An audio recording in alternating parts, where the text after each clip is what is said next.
అమెరికాలో తెలుగు విద్యార్థులకు ట్రంప్ సర్కార్ నుంచి డేంజర్ బెల్ మోగింది.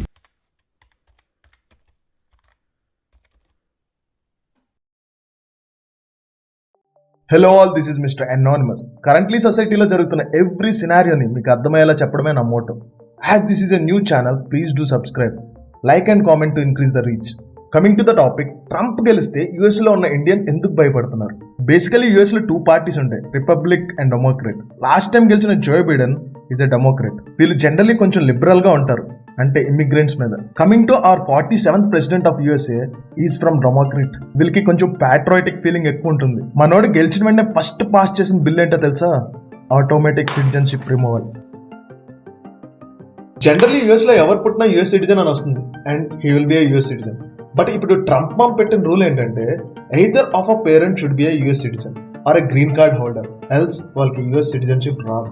ఈ న్యూస్ విన్నాక చాలా మంది బిల్ ఇంప్లిమెంట్ అవ్వకముందే సి సెక్షన్ చేయించుకొని మరి డెలివరీలు చేయించుకుంటున్నారంట.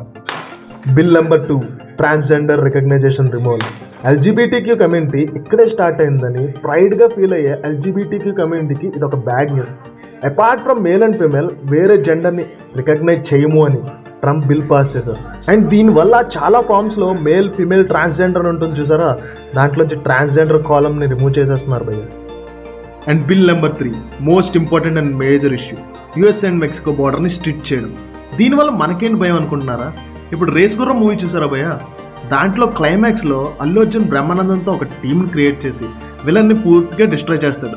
ఇన్ ద సేమ్ వే ఇక్కడ ట్రంప్ మామ ఐస్ని రెచ్చగొట్టి, ఐస్ అంటే మనం తినే ఐస్ కాదు, ఇమ్మిగ్రెంట్ కంట్రోల్ ఎన్ఫోర్స్మెంట్ టీమ్, దీన్ని రెచ్చగొట్టి మొత్తం మెక్సికో నుంచి వచ్చిన ఇల్లీగల్ గా ఇమ్మిగ్రెంట్ అయిన పీపుల్ అందరినీ తరుము కొడుతున్నాడు. దీనివల్ల మనకేంటి లాస్ అంటే, ఇక్కడ యుఎస్ లో మాస్టర్ చేయడానికి వచ్చిన ప్రతి ఒక్క స్టూడెంట్ ఏదో ఒక పార్ట్ టైం చేస్తూ చదువుకుంటుంటారు, అండ్ ఇట్స్ నాట్ లీగల్. ఈ ఐస్ టీమ్ ప్రతి స్టోర్కి వెళ్ళి అక్కడ పనిచేసే వాళ్ళ ఐడెంటిటీని చెక్ చేస్తున్నారు. జనరల్లీ యూఎస్ వాళ్ళు ఒక జాబ్ చేయాలంటే ఫర్ సపోజ్ 100 రూపీస్ ఛార్జ్ చేస్తున్నారు అనుకోండి, మన ఇండియన్స్ దాన్ని ఒక 40 రూపీస్కో 50 రూపీస్కో చేసేస్తుంటారు.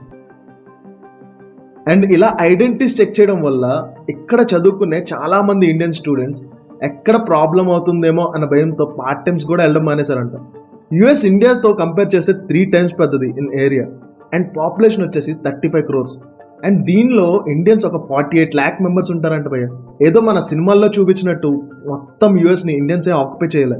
అండ్ దీనిలో ఒక 4 to 5 lakh మంది ఇమిగ్రెంట్స్ ఉంటారంట, ఇల్లీగల్ గా వచ్చిన వాళ్ళు.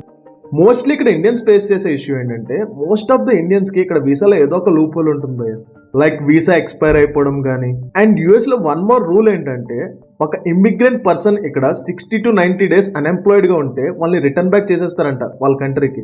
ఇలా ఐడెంటిటీస్ చెక్ చేయడం వల్ల ఏదైనా ప్రాబ్లం వస్తుందేమో అని చెప్పి చాలా మంది ఇండియన్స్ భయపడుతున్నారంట. అండ్ ప్రెసెంట్ ఇమిగ్రేషన్ కూడా చాలా టైట్ అయిందంట. ప్రెసెంట్ ఇండియా నుంచి యూఎస్కి వెళ్ళే వాళ్ళు H1 and L1 వీసాస్కి ట్రై చేస్తున్నప్పుడు చాలా మల్టిపుల్ క్వశ్చన్స్ అడుగుతున్నారంట, అండ్ చాలా తరోగా చెక్ చేస్తున్నారంట. అప్పుడు కానీ అప్రూవ్ చేయట్లేదంట. Yes, I understand dollars are valuable then rupees. India వచ్చేయండి బాసు, ఎవరికి భయపడాల్సిన అవసరం లేదు. ఇది కరెంట్ సిచ్యువేషన్. నా ఎక్స్ప్లెనేషన్ కానీ మీకు నచ్చినట్టయితే ఒక లైక్ వేసుకోండి, please do subscribe the channel. ఇలాంటి మంచి మంచి వీడియోస్ చేయడానికి కష్టపడుతూ ఉంటా. Signing off, yours mister anonymous. The golden age of America begins right now.